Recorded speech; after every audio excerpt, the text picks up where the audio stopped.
বাসায় যেহেতু গেস্ট আসবে তাই সকাল সকাল ঘুম থেকে উঠে রান্না বান্নার আয়োজন করা শুরু করে দিয়েছি। অন্য টাইমে তো ঘুম থেকে উঠে আস্তে ধীরে সব কাজ করি, কিন্তু যখন বাসায় কেউ আসে তখন তার সেভাবে কাজ করলে হবে না। তাই সকাল সকাল ঘুম থেকে উঠে ভাতটা বসিয়ে দিলাম, গরুর গোস্ত ভিজিয়ে নিলাম, তার সাথে ডালটাও ভিজিয়ে রাখবো, কারণ ডাল যেহেতু রান্না করব আগে থেকে ভিজিয়ে রাখলে ডালটা খুব সহজেই সেদ্ধ হয়ে যায়। তারপর চিন্তায় পড়ে গেলাম যে সকালবেলা কি নাস্তা করব। দেখলাম ফ্রিজে খিচুড়ি আছে আগে রান্না করা, আর আছে ভর্তা।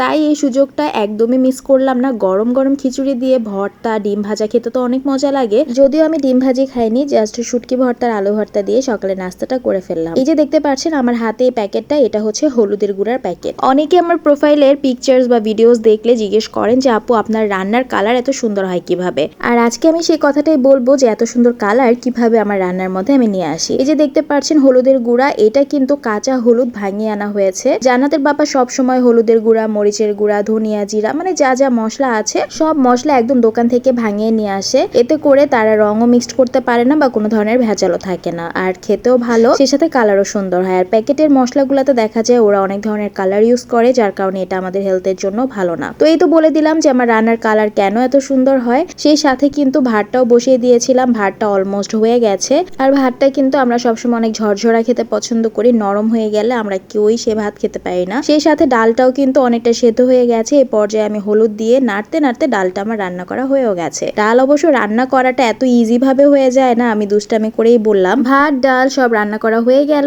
এখন চলে আসি ডিম বেগুনের তরকারিতে। আর আজকে আমার বাসায় গেস্ট কে আসবে সেটা তো অবশ্যই আপনারা এরই মধ্যে ক্যাপশন থাম্বনেল দেখে বুঝে গিয়েছেন। আমার ছোট বোন আসবে আর সেই সাথে আম্মু আসবে। তো যেহেতু আমার ছোট বোন আসবে, ও আমাকে অনেক আগেই বলেছিল যে তোর হাতে ডিম বেগুনের তরকারিটা আমি একদিন ট্রাই করব, দেখতেই অনেক ইয়ামি লাগে। তো ও যেহেতু আসবে তাই আমি কোনো দেরি না করে ডিম বেগুনের তরকারিটা রান্না করে ফেলছি। আর ডিম বেগুনের তরকারির এই রেসিপিটা কিন্তু আমার ফেসবুকে দেয়া আছে, যারা এখনো দেখেননি দেখে নিবেন আর মাস্ট ট্রাই করবেন, কারণ এইটা অনেক ইজি এবং অনেক মজার একটি তরকারি।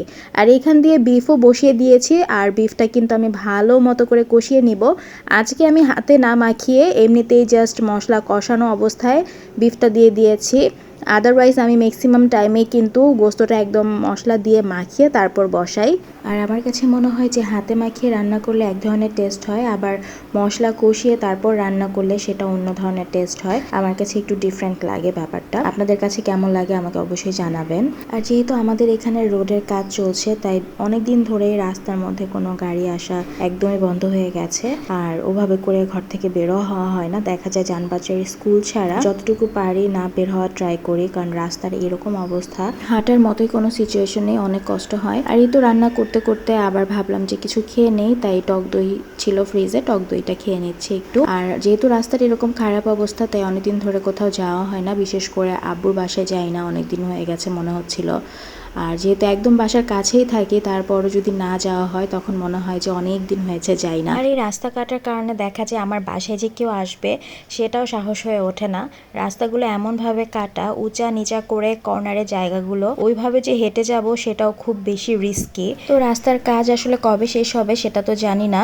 আর বিকল্প যা রাস্তা ছিল সেগুলোও কাটাই স্টার্ট করে দিয়েছে, যার কারণে আরো বিপদে পড়ে গিয়েছি। তো হোপ ফর দ্য বেস্ট, আশা করছি খুবই জলদি রাস্তার কাজ শেষ হয়ে যাবে। আর এখানে ডালের বড়া যেহেতু করব, তাই ডালটাও যে ভিজিয়ে রেখেছিলাম, তো খানিকটা ডাল আমি ওইখান থেকে নিয়ে ব্লেন্ড করে ফেলেছি, তারপর মশলা দিয়ে মাখিয়ে রেখেছি, খাওয়ার আগে জাস্ট ভেজে নিব। আর এরই মধ্যে আমার ছোট বোনও চলে এসেছে, আর ভাগ্নির জন্য এই যে কত কিছু নিয়ে এসেছে, কেক, তারপরে ওয়েফার, চিপস, জুস, মানে ও যা যা পছন্দ করে ওর খালামণি ওর জন্য সবকিছুই এনেছে। তো আমরা আবার খেতেও বসে গিয়েছি, এর মধ্যে আম্মুও চলে এসেছিল। আর আসার পরেই সবাই আসলে রাস্তার কথাই বলছিল যে এত উঁচা নিচা রাস্তা, হেঁটে আসতে খুবই কষ্ট হয়েছে সবারই। জানবাচ্চা যেহেতু সামনে এক্সাম আছে, তো এর জন্য আমি একটু টেনশনে ছিলাম। আম্মু তাই বলছিল যে আম্মুর বাসার ওইদিকে ওরকম এখনো কাটা বা গর্ত করা হয়নি, তো আম্মুর বাসা থেকে আমি ইজিলি যেতে পারবো। তো দেখি কি করা যায়, যদি কোনো ওয়ে নাই থাকে তাহলে তো এই কাজই করতে হবে, কারণ জান্নাতকে নিয়ে আসলে এই রাস্তা দিয়ে যাওয়াটা আমার জন্য অনেক ভয়ঙ্কর একটা পরিস্থিতি হয়ে যায়। তো খাওয়া দাওয়া শেষ করে কতক্ষণ গল্প করলাম, এদিকে আম্মু আবার বললো যে কফি খাবে,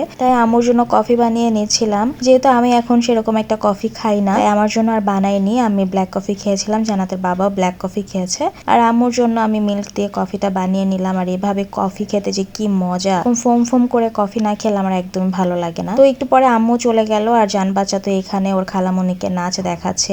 আসলে ও আগে থেকে অনেকটাই শুকিয়ে গিয়েছে, আর এটার একটা মাত্র কারণই যেটা আমি খুঁজে পাই সেটা হচ্ছে ওর এই নাচানাচি। ও যে ননস্টপ নাচতেই থাকে আর এই নাচের কারণে ওর এক্সারসাইজ হয়ে যায় আর ওর শরীরটাও দিন দিন শুকিয়ে যাচ্ছে। তারপরে বললাম যে আইসক্রিম খাই সবাই মিলে, তো আইসক্রিম সার্ভ কি করবে, সে তো আইসক্রিম অর্ধেকটা মনে হয় এমনিতেই খেয়ে ফেলেছে, এরকম অবস্থা। বলছিল আমি নিয়ে যাব, তো ওই সার্ভ করছিল। মেয়ে হলে মাদের কষ্ট অনেকটাই কমে যায়, এটাই হচ্ছে তার প্রমাণ। তো সবাই জান বাচ্চার জন্য মাশাআল্লাহ অবশ্যই বলে দিবেন। ওর খালামণির লিপ বাম নিয়ে এখানে আবার ওর গালে, ঠোঁটে, নাকে সব জায়গায় লিপ বাম দিয়ে খুবই সাজুগুজু করছিল। আর যখনই ওর খালামণির বিদায়ের টাইম চলে এসেছে তার মনটা একদমই খারাপ হয়ে গেছে। বারবার ওর খালামণিকে বলছিল তুমি আরেকটু সময় থাকো, আরেকটু সময় থাকো, কিন্তু আসলে আমাদের রোডের তো অবস্থা ভালো না বলেছি, তো এই জন্য আমার বোনও চাচ্ছিল না সন্ধ্যা করতে। তো বিকেলই বের হয়ে গিয়েছিল। আর জান বাচ্চা এখানে যে ওর খালামণিকে বলছিল তুমি আরেকটু থাকো। তো তারপর বারান্দায় এসে ওর খালামণিকে ডাকছিল। আর এই তো দেখতেই পাচ্ছেন রোডের কি অবস্থা। তো আমার আজকের ব্লগটা এই পর্যন্তই ছিল। যারা আমার ব্লগটা দেখেছেন সবাইকে অনেক অনেক ধন্যবাদ। আর সবসময় আপনাদের ভালোবাসা আমাকে কিভাবে দিয়ে যাবেন। আর নেক্সট ব্লগ অবশ্যই খুব শীঘ্রই চলে আসবে।